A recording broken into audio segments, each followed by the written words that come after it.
mo ti pe Sunday Igboho, mo ti kí fún ti màmá ẹ̀ pé Ọlọ́run bá wa foríjì wọn, bàbá àti wọn sáà fẹ́ rí. Àwọn kan wà bẹ́ẹ̀ bí tó bá ti dé bẹ́ẹ̀ dà, jagunjagun náà ní gbogbo wa, èèyàn kan máa gbà fọ́lọ́ náà ṣẹ́gẹ̀tì. Kò sẹ́ni tó gbàdúrà kí irú ẹ̀ ṣẹlẹ̀ sóhun tí ó ń ṣe pé bóyá kò sówó tó lè fi wálé níbikíbi tó bá wà ní, bọ̀ kó jẹ́ pé torí pé iṣẹ́ ìlú tó gbé dání òun ló ṣe ẹmọ́bì kan ló fa kínní yẹn. But ìyànjú tèmi fún ààrẹ wa ní pé ọmọ ẹni ò ní ṣèdí bẹ́ẹ̀ bẹ̀rẹ̀ ká filẹ̀kẹ̀ sídìí ọmọ ẹlòmíràn.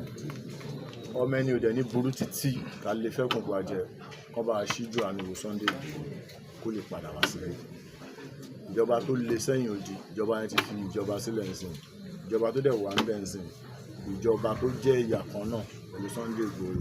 Tí nǹkan kí nǹkan tó bá lè ṣe láti foríjì kó bá lè padà wá sílé, kó bá foríjì kó lè padà wá sílé.